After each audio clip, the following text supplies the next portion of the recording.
ఇదేంటమ్మా నువ్వొచ్చావేంటి ఇక్కడికి? ఏమో డాడీ, నువ్వెంత చెప్పినా నా మనసులో లేదు. అక్కడేమవుతోందో ఏమోనన్న భయంతో బయలుదేరొచ్చేశాను. నువ్వు వెళ్ళిన దగ్గర నుంచి ఇదే ఆలోచన. అస్సలుండలేకపోయాను. ఆ అరవిందరావు ఎక్కడొచ్చి బాలకృష్ణ గారిని అవమానపరుస్తాడోనని కంగారు పడిపోయాను. ఈయన దశలే చాలా సున్నితమైన మనస్తత్వం. ఎక్కడ దెబ్బతింటుందోనని హడలిపోయాను. అది కాదండి, మీ గురించి మీరు ఆలోచించుకోకుండా ఇలా వచ్చేస్తే ఎలా? అవునమ్మా, మేమంతా లేవు. ఆయన గారు అల్లరి చేద్దామనుకున్నా మేం చేయనిస్తామా? చెలక్కి చెప్పినట్టు చెప్పా కదమ్మా. మళ్ళీ ఈ అనుమానాలన్నీ నీకెందుకొచ్చాయి? మీరు నన్ను కోపడతారని నేనెంత చెప్పినా వినలేదు సార్. జ్యూస్ తాగమన్నా కూడా తాగలేదు. వెంటనే ఇక్కడికి రావాలని పట్టుబట్టారు. దాంతో మీకు ఒకసారి ఫోన్ చేద్దామన్నాను. వద్దు, డాడీ ఒప్పుకోరు, మనం బయలుదేరి వెళదామని గట్టిగా చెప్పారు. ఆవిడ పరిస్థితి చూసి ఇక్కడికి తీసుకొచ్చేశాను. I'm sorry sir. No, baby సంగతి తెలిసిందే కదా, పట్టిన పట్టు వదలదు. ఏంటమ్మా, చిన్నపిల్లల ఇలా ముండి పట్టు పడితే ఎలాగూ? మెడిసిన్స్ కూడా తీసుకోలేదు. పైగా ఇంజెక్షన్కి టైం అయింది. ఆ మాట చెప్పినా వినిపించుకోకుండా ముందిక్కడికి బయలుదేరి రావాలన్నారు. అయ్యయ్యో, మీరు ఇలా చేస్తే ఎలాగండి? లేదండి, you don't know about me. ఇక్కడికొచ్చి మిమ్మల్ని ఒకసారి చూస్తేనే నాకు మనశ్శాంతిగా ఉంటుంది. అందుకే మిగిలిన విషయాలన్నీ పక్కన పెట్టి ఇక్కడికొచ్చాను. ఇంజెక్షన్ దేవుంది, ఒకరోజు తీసుకోకపోయినా పర్వాలేదు. ఈ ప్రాణం ఇవాళ కాకపోతే రేపైనా పోయేదే. ఎన్ని ఇంజెక్షన్లు చేస్తే మాత్రం నేను ఇక్కడ ఉండిపోతానా చెప్పండి?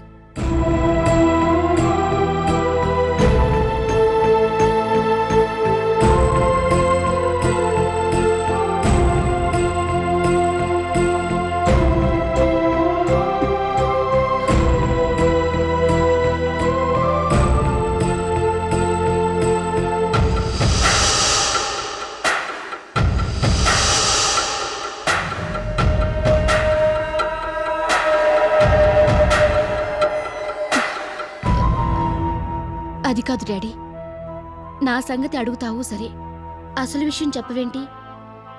ఆ అరవిందరావు ఏమన్నాడు? ఇంకా చెప్పేదే ఉందమ్మా. లాయర్ గారు నేను వాళ్ళ ఇంటికెళ్ళి అతను నోరు మూయించి ఇక్కడికి వస్తామని చెప్పా కదా, అలాగే చేశాం. నిజంగానే డాడీ? అవునమ్మా, దానికి ఇంతగా ఆశ్చర్యపోవాలా? కాదు daddy, you don't know what this means to me. Balakrishna గారికి దెబ్బ మీద దెబ్బ తగులుతుంటే చూసి తట్టుకోలేకపోతున్నాను. పైగా ఎవరన్నా వచ్చి ఆయన గురించి అల్లర్చిల్లరిగా మాట్లాడి వెళ్ళొచ్చంటే అస్సలు భరించలేకపోయాను. ఆ భయంతో నేను రాత్రి నిద్ర కూడా సరిగ్గా పోలేదు. మీకు తెలుసు కదా? తెలుసమ్మా, నా భయం ఏమో నీ ఆరోగ్యం గురించి. ఎంతసేపు ఆయన గురించి ఆలోచిస్తావు తప్పితే నీ సంగతి నువ్వు పట్టించుకోకపోతే ఎలాగూ? మాకెంత బాధగా ఉంటుందో చెప్పు. అవునండి, ఆయన చెప్పేది నిజమే. మీరు ఇలా చేస్తే మేమందరం తట్టుకోలేము. ప్లీజ్, మీరింకేం చెప్పొద్దు. నా ఆనందం ఏంటో నా మనసుకు మాత్రం తెలుసు. దయచేసి దానికి అడ్డుపడకండి. ఈ ఆఖరి రోజుల్లో నా ఇష్టం వచ్చినట్టు నేను ఉండాలనుకుంటున్నాను. ఇఫ్ యూ డోంట్ మైండ్, ఈ టాపిక్ ఇక్కడితో ఆపేయండి.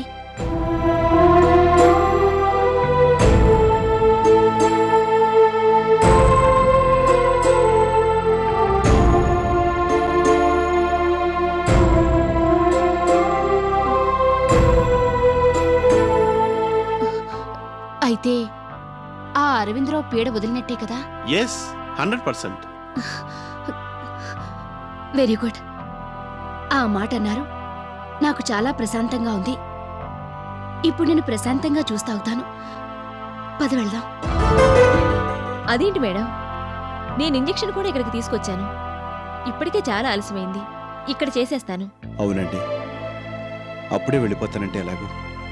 నా కోసం ఇంత దూరం వచ్చి కనీసం టిఫిన్ అయినా చేయకుండా వెళ్ళిపోతే ఎలాగో? మీకు తెలుసు కదా నా డైటే వేరు. అయినా ఇక్కడ నేను ఉండలేను. లేకపోతే మీరెళ్ళమన్నా వెళ్ళేదాని కాను. మిమ్మల్ని చూస్తూ ఇక్కడే ఉండటం నాకెంతో తృప్తినిస్తుంది.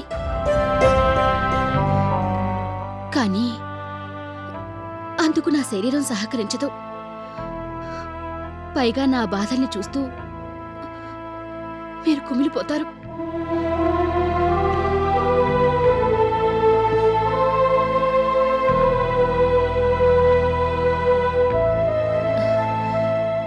ఇక్కడుండి మిమ్మల్ని అందరినీ ఇబ్బంది పెట్టడం నాకిష్టం లేదు. విషయం తెలిసింది కాబట్టి నేను తిరిగి వెళ్ళిపోతాను. అది కాదు మేడం, కనీసం ఇంజెక్షన్ అయినా. ఏం పర్వాలేదు. ఒక అరగంట ఆలస్యమైతే ఏం కాదులే. ఇక్కడ అందరికీ ఇబ్బంది కలిగించిన వాళ్ళమవుతాం. మనం బయలుదేరదాం. అది కాదండి, నేను చెప్పేది. ప్లీజ్, ఇందాకే చెప్పా కదా, నా ఇష్టం వచ్చినట్టుగా నన్ను ఉండనివ్వండి. డాడీ, మీరు నా గురించి ఆలోచిస్తూ అప్పుడే అక్కడికి వచ్చేయకండి. ఆయా ఉంది కదా, ఏం ప్రాబ్లం ఉండదు. మీరిక్కడే ఉండి ఆయనకి ఏ ఇబ్బంది రాకుండా చూడండి. ఇంకెవరన్నా ఫోన్ చేస్తే మీరే హ్యాండిల్ చేయండి. మీరు సాయంకాలం ఇంటికి తిరిగొస్తే సరిపోతుంది. అది కాదు మేడం. ప్లీజ్, నా మాట కట్టు రావద్దు. నేను బయలుదేరుతానండి. Please be Brave. మేమంతా ఉన్నాం. ధైర్యంగా ఉండండి. అప్సెట్ కావద్దు. నాకిక్కడ ఉండాలనుంది, కానీ ఉండలేను. అందుకే అయిష్టంగానే వెళ్ళిపోతున్నాను. ఏమనుకోవద్దు. భలేవాళ్ళే. అసలు నేనేం మాట్లాడాలో నాకు అర్థం కావడం లేదు. మీ మంచితనానికి. ప్లీజ్, అలా మాట్లాడకండి. Let's go.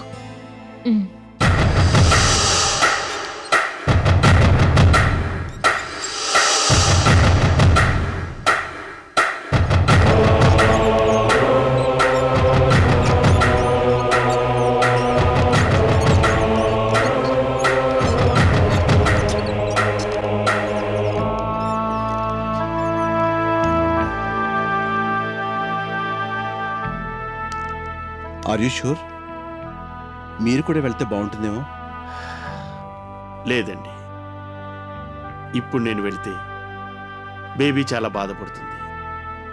అనవసరంగా తన మనసుని నొప్పించిన వాడిని అవుతాను. తను ఏం చెప్పినా నేను కాదనను. ప్రస్తుతం ఉన్న పరిస్థితి అలాంటిది. నేను ఇక్కడే ఉంటాను.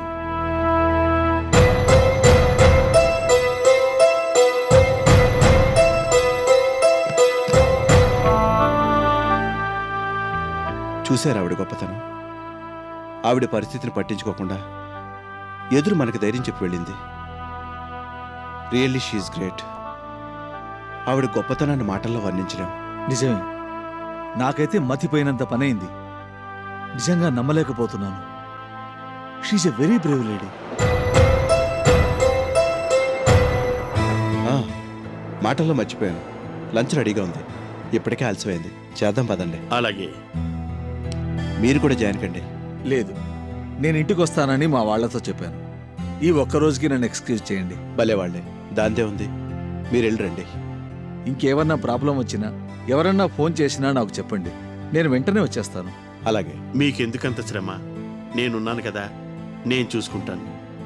ఒకవేళ మీ అవసరం ఉందని అనుకుంటే మీకు బాలకృష్ణ గారితో ఫోన్ చేయిస్తాను. సరేనా? సరే, మీ ఇష్టం. వెళ్ళొస్తాను.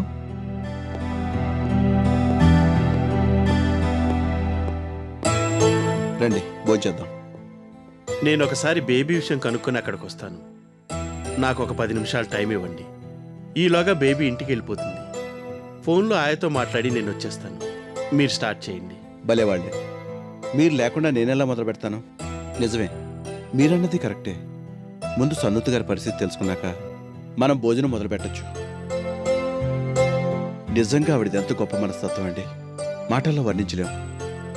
ఒక్క మాట మాత్రం అంటాను, ఆవిడ్ని కన్న మీరు నిజంగా ఎంతో అదృష్టవంతులు.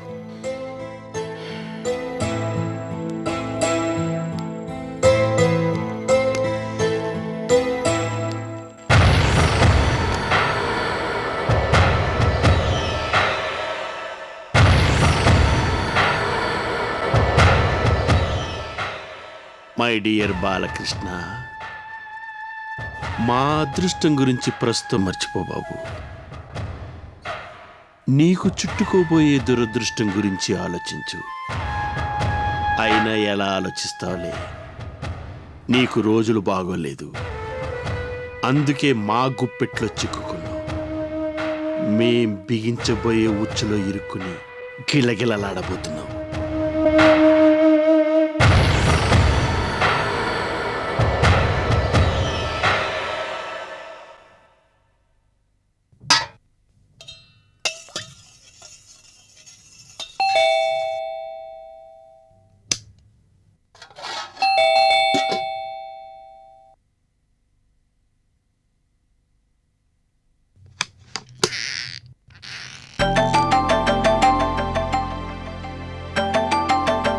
సుప్రతీక్ గారు లేదు, బజార్కి వెళ్ళింది.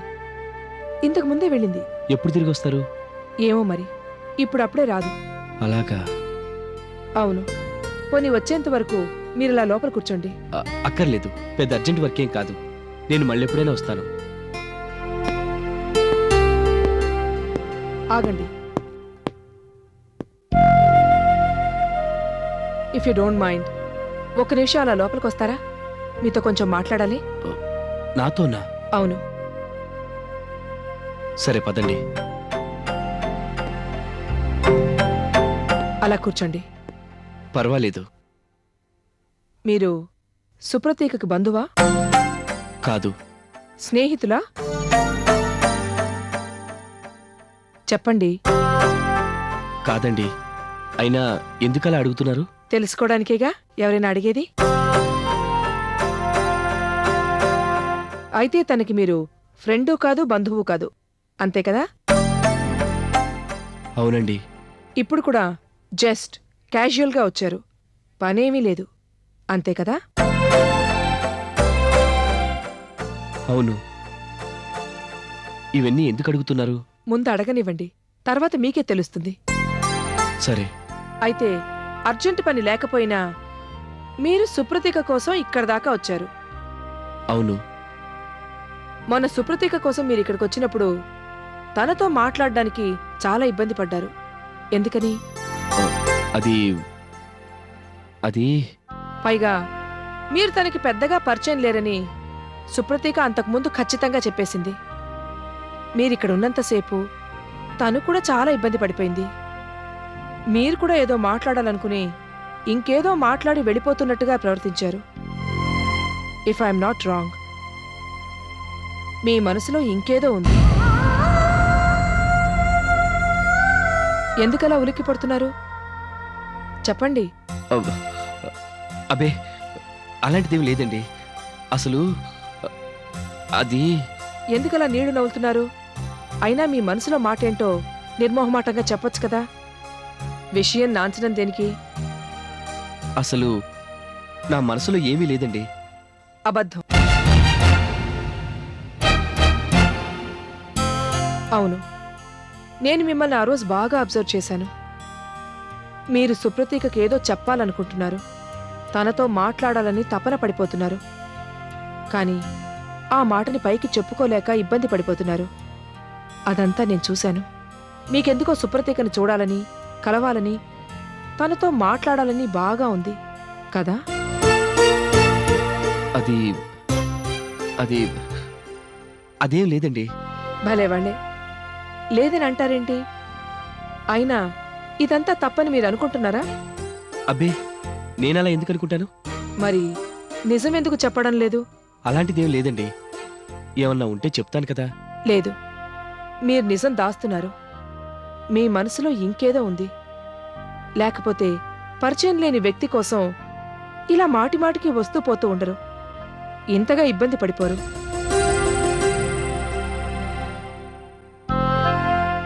ఐఎమ్ సారీ, నేను మిమ్మల్ని బాగా ఇబ్బంది పెడుతున్నాను. కానీ తప్పదు. మిమ్మల్ని నిలదీయడం నా ఉద్దేశం కాదు. నిజాలు తెలుసుకుంటే మీ ఇద్దరికీ మంచిదని ఇలా అడుగుతున్నాను. ప్లీజ్, మీరు టెన్షన్ పడద్దు. కాసేపు అలా కూర్చొని రిలాక్స్ అవ్వండి. మీ మంచి కోరే ఓ ఎల్డర్లీ పర్సన్గా ఇదంతా అడుగుతున్నాను.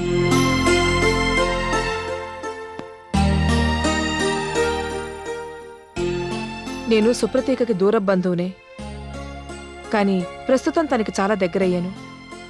ఒక రకంగా చెప్పాలంటే ఇప్పుడు సుప్రతీకకి నేనే పెద్ద దిక్కుని. ఇది తన జీవితానికి సంబంధించిన విషయం కాబట్టి ఇంతగా ఆరా తీస్తున్నాను. మీరు అనవసరంగా ఏదేదో ఊహించుకుని ఇలా మాట్లాడుతున్నారు. నా మనసులో ఏమీ లేదు. ఏదేదో ఊహించుకుంటున్నానా? అంటే అది అది అదేదో మీరే ఊహించుకుంటున్నారు. బయటికి చెప్పమంటే మాత్రం చెప్పడం లేదు.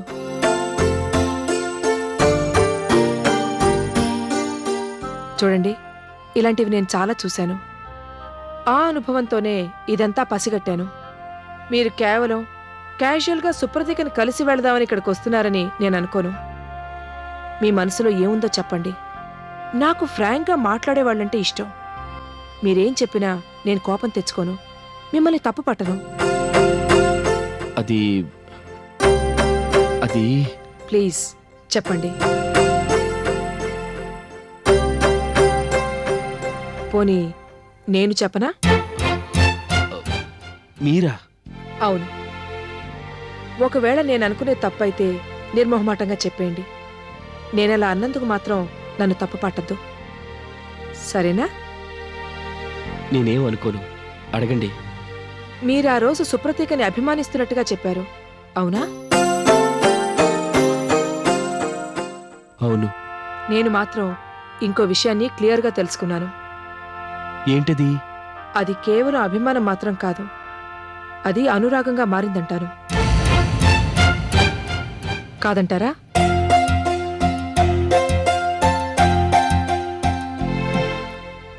చూడండి, నేను ఇలాంటివి చాలా చూశాను. ఏది అభిమానమో ఏది ప్రేమో నేను ఈజీగా కనుక్కోగలను. కరెక్ట్గా చెప్పాలంటే మీరు సుప్రతీకని ప్రేమిస్తున్నారు, అంతే కదా?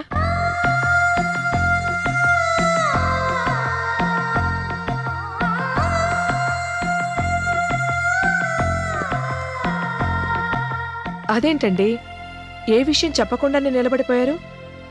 నేనేం మాట్లాడినా తప్పుగా అనుకోనని చెప్పారు కదా. అబే, మీరు తప్పుగా మాట్లాడారని నేను అనుకోవడం లేదు. అయితే నేను మాట్లాడింది నిజమేనన్నమాట, ఒప్పుకున్నట్టేగా? ఆ నిజాన్ని అంగీకరించలేక ఇబ్బంది పడుతూ లేచి నించున్నారు, అంతే కదా?